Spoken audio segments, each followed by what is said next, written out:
Yo, top billing to ya. Top billing by popular demand here.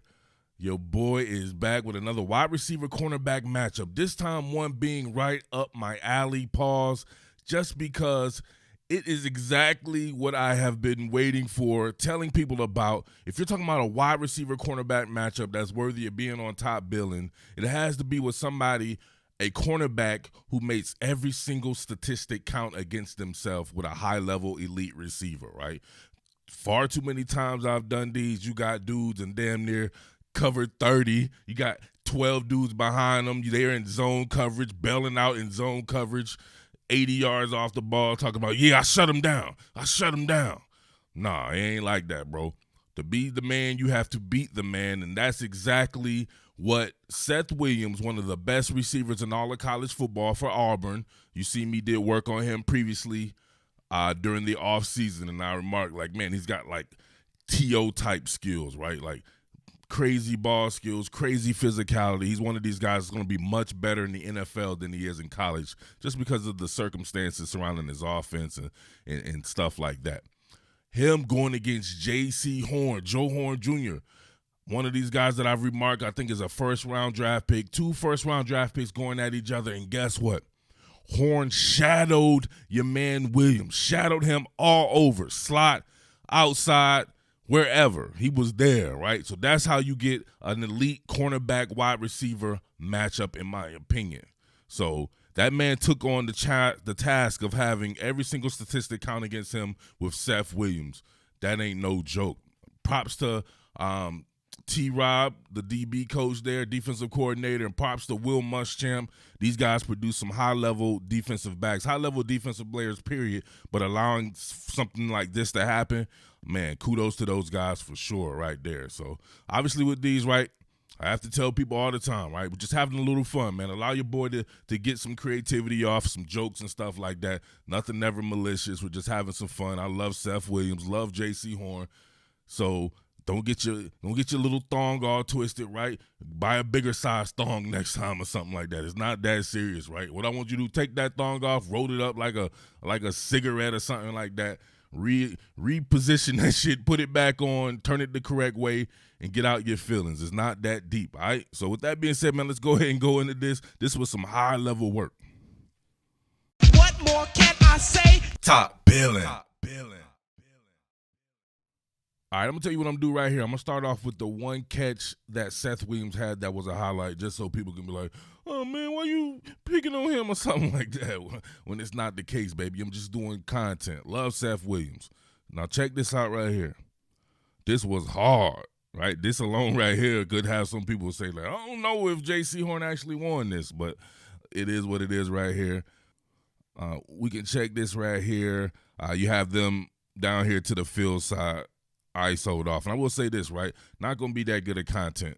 It's ESPN. Anything you do have to work with ESPN, they don't understand replay angles. They rarely soloed off with these two. If this were NBC or Fox or something like that, CBS, you would have solo wide receiver cornerback matchup right there. So see Bo Nix right here with an underthrown pass going to Seth Williams here.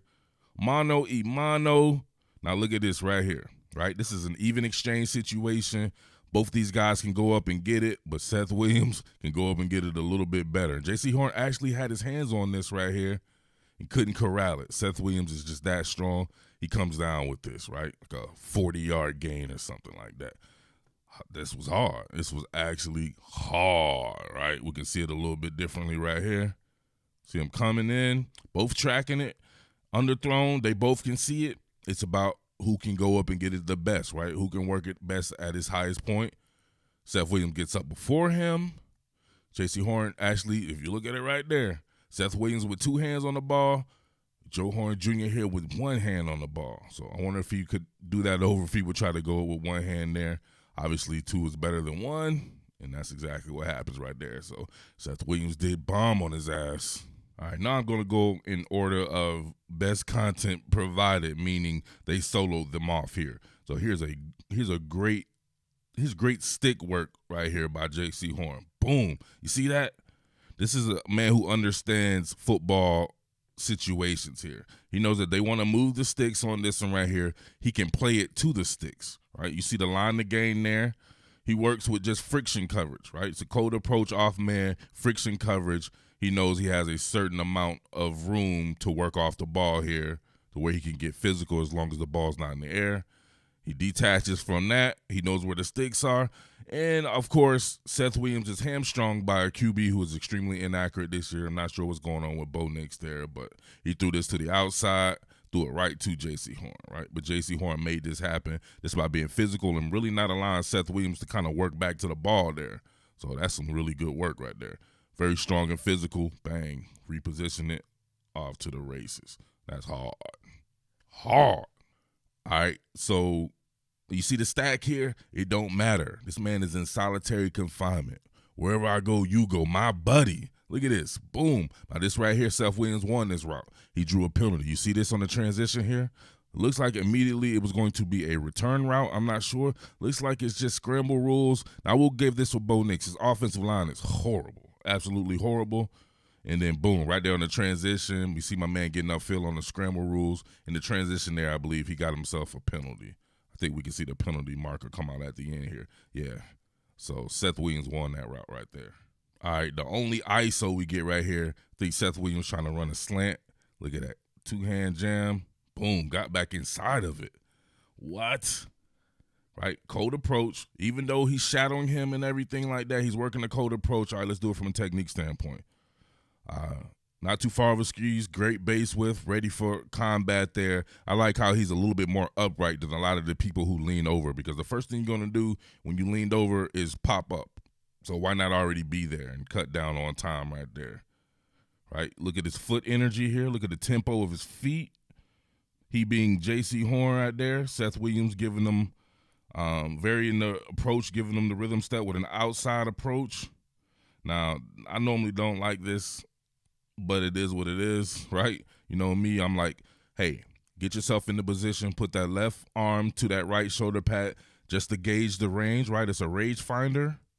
But look, you could say maybe this is holding or whatever like that, but what do I say? If the ref don't call it, shit ain't holding. It's not a penalty. So, boom, trying to get back to the inside. He does a fantastic job of undercutting this.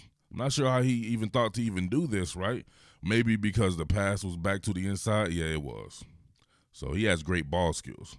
Jaycee Horn has great ball skills. He knows how to judge the ball in flight. Ball thrown back to the inside, he becomes the receiver. Seth Williams becomes the defensive back. So he definitely won that rep. Bo Nix definitely helped him win that rep. All right, so check this out right here. I'm not sure exactly what's going on. Bo Nix has a clean pocket on this. This is the best we're going to get as a replay there. You can see Joe Horn, though, all over Seth Williams like a pervert. He's like a defensive pervert. Seth Williams can't go anywhere without this man being all over him. Nix tries some street ball, sidearm, three-quarter delivery stuff. No, sir. Bang! Breaks that bad boy up into an INT for his homies. That's hard. And then, of course, his entire teammates rush the guy who intercepted the ball, which I hate, right? I absolutely hate that shit, bro. The dude was the beneficiary of Joe Horn's work, right? Or Jaycee Horn's work. Like, come on, man. You got to give that man credit for what he did, right? That it wouldn't have been possible without Jaycee Horn just did, but, man, that's football for you.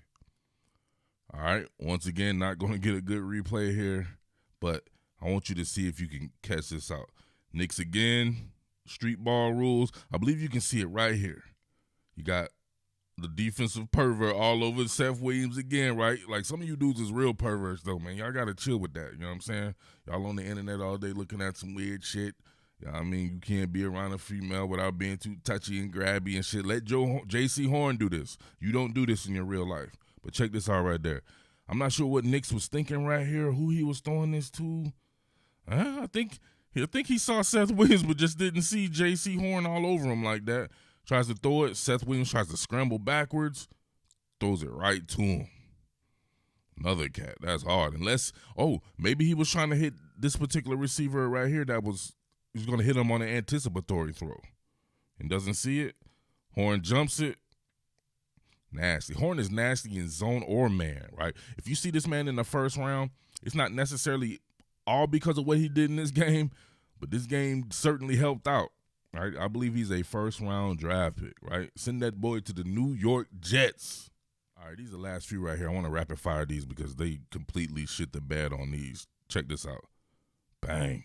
No replay of it, and that's the actual play of it. We don't even get to see what the technique was, anything used, any type of leverage or anything. We know it's a slant route. We know that Jaycee Horn breaks this up, and we know it wasn't called, but let's be real here. That's pass interference. Or maybe it's not. Maybe it's not. Maybe he did that right when he got there, but we just don't know because, of course, they're not going to do replay.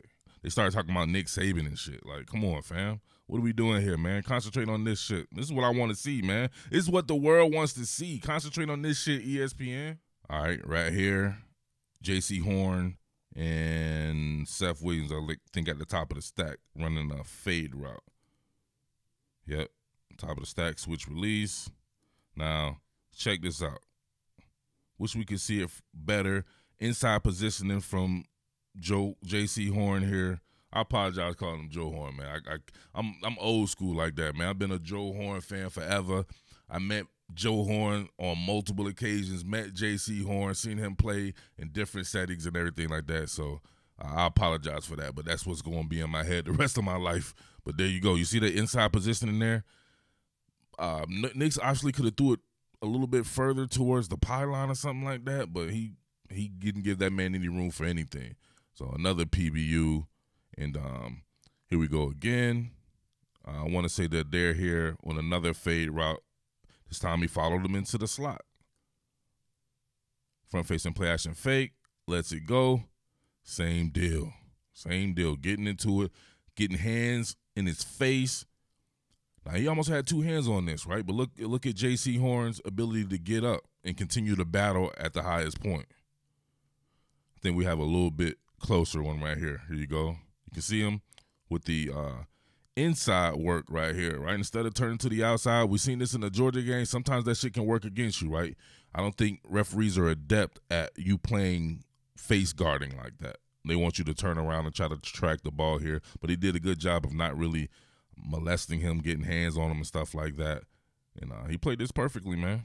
He had like 5 PBUs and 2 interceptions, man. It was one of the greatest games I've ever seen of a high-level matchup, and one of the only ones I've ever seen with someone shadowing someone. So who does that? We ain't seen that shit probably ever. I think I remember Patrick Peterson shadowing Julio Jones and A.J. Green, but I'm not even so sure of that.